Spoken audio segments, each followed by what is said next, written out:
सभी को नमस्कार। आज हम विवाह के लिए, विवाह कब होगा, मैरिज कब होगी, इसके लिए एक पत्रिका विचार कर रहे हैं। तो देखिए, विवाह के लिए कौन कौन से ग्रह माने गए हैं। मुख्य भाव तो सातवां भाव, और 2 और 11वें भाव जो है ये सहायक भाव है। ये सहायक भाव और ये मुख्य भाव। ये मुख्य भाव की बात होगी तब सहायक भाव साथ में सपोर्ट करेंगे। सहायक भाव को लेने की जरूरत क्या है। एक देखिए, एक हाथ से आप ताली नहीं बजा सकते हैं।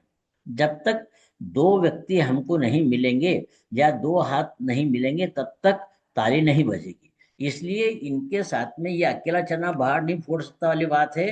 तो यहाँ पे ये सहायक लोगों को होना जरूरी है। तो अब देखिए, हमने 7वें भाव को देखिए। 7वें भाव का,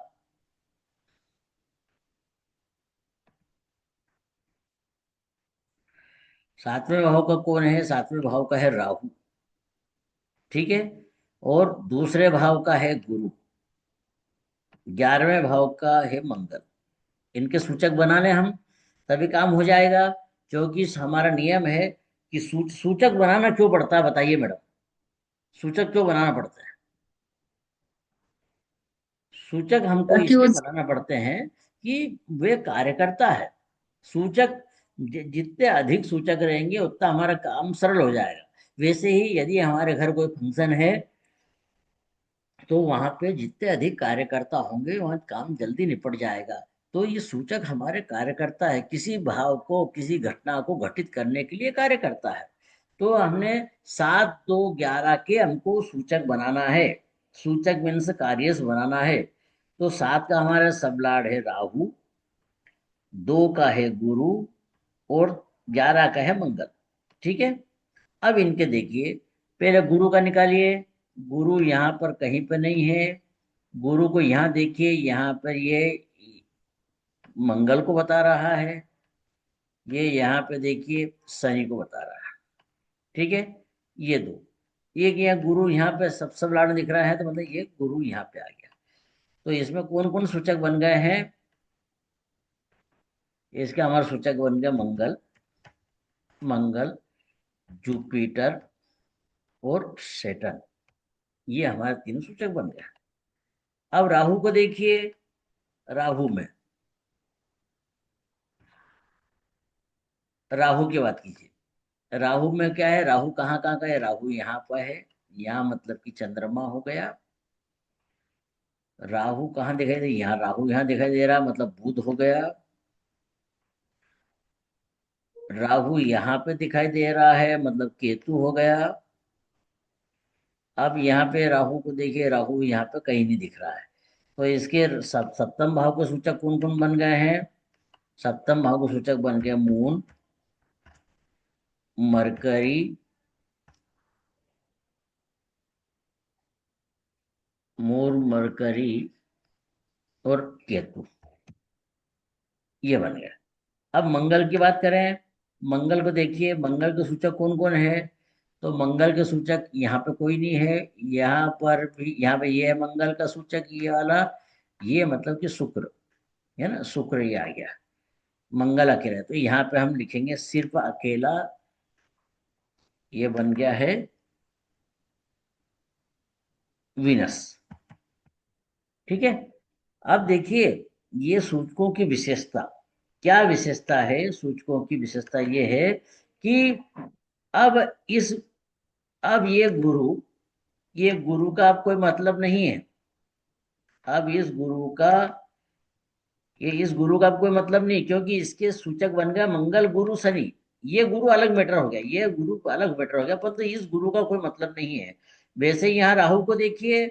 यहाँ राहु का अब कोई मतलब नहीं, राहु के सूचक ये बन गए हैं, मतलब राहु के बदले में ये काम करेंगे। वैसे ही मंगल को देखिए, मंगल के बदले में ये काम करेंगे। ठीक है। तो अब हमारे पास सूचक ये बन गया, ये सूचक बन गए, यही सूचक काम करेंगे। तो कौन कौन सूचक बन गए हमारे। Mars, Jupiter, Saturn, Saturn, moon, moon, Mercury, Mercury, Ketu. Ketu और वीनस। ठीक है, इतने सूचक बन गए। तो अब इनमें कौन काम करेगा, तो हमको दशा देखना है। दशा देखिए, दशा किसकी चल रही है। दशा चल रही है जातक को, चंद्रमा की दशा चल रही है। चंद्रमा में अंतर्दशा किसकी चल रही है? अंतर्दशा चल रही गुरु की। गुरु भी सूचक है हमारा। प्रत्यंतर दशा देखिए, प्रत्यंतर दशा भी चल फिर रही है। मंगल ना। सॉरी सॉरी, चंद्रमा में, हाँ, मंगल का पीरियड, मंगल। और वर्तमान में चल रहा है 12 सितंबर, तो आज ये निकल गई 2026 है। है जी। 2026 है। अरे सॉरी सॉरी सॉरी, हाँ, मंगल, चंद्रमा में, चंद्रमा चंद्रमा, और यहाँ पे आ जाएगा ये गुरु। 23 अक्टूबर तक गुरु। हम्म। अब क्योंकि यहाँ पर तो देव सोए रहेंगे, तो हम इसके बजाय इसको टाइम देते हैं 10 दिसंबर तक का। तो आप बोल सकते हैं कि ये 12 सितंबर से 10 दिसंबर की भी शादी हो जाएगी। हम्म।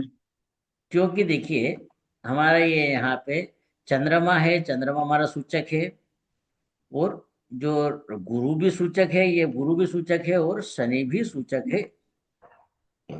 ठीक है, परंतु कौन जवाबदार रहेगा? तो आप देखिए कि क्या ये गुरु का संबंध, क्योंकि पहले हमको शादी के मैटर पे जाना पड़ेगा। चंद्रमा यहाँ पे भी वैसे, मतलब चंद्रमा की दशा में शादी होगी अवश्य। अब हमारे पास में मरकरी और केतु है। हमने मरकरी और केतु का पीरियड नहीं लिया है, ठीक है ना। तो अब मरकरी, ये शनि, शनि कहाँ का सूचक है? शनि है दो का। तो दो से मतलब नहीं, हमको चाहिए मरकरी। तो मरकरी का सूचक कब आ जाएगा?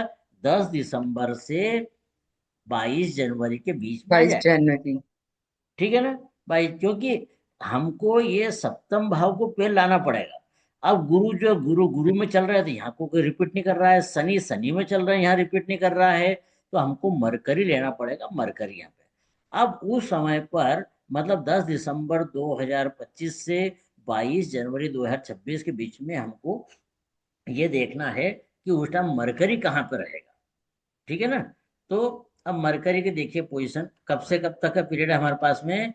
10 दिसंबर, 10 दिसंबर से 22 जनवरी, ये 22 जनवरी, इसका हम देख लेते हैं 22 जनवरी तक इसमें, कि इसमें मरकरी की पोजीशन क्या रहेगी। अब देखिए,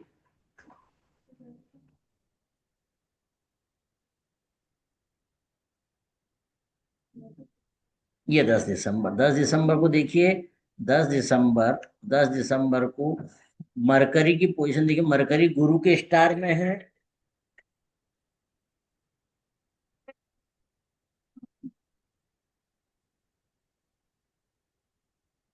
मरकरी देखिए, मरकरी गुरु के स्टार में है फिर से। गुरु मतलब ये आ गया यहाँ पे, गुरु मतलब यहाँ पे ये आ गया पीरियड हमारा। ठीक है ना, गुरु पीरियड आ गया, मतलब मरकरी सात का संबंध दो से हो रहा है। तो हम्म। हम इसको ले सकते हैं मरकरी को। तो मरकरी देखिए कब से कब तक रहेगा। मरकरी 10 दिसंबर, ये 10 दिसंबर से लेकर के रहा तो एक पे ही रहेगा, मतलब एक ही दिन में 10 तारीख को शादी करवा सकता है।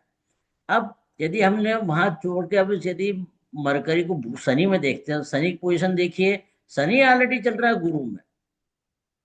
ठीक है ना, हम्म। शनि ऑलरेडी गुरु में चलेंगे। तो हम बोल सकते हैं कि ये यहाँ पे 10 दिसंबर से लेकर के और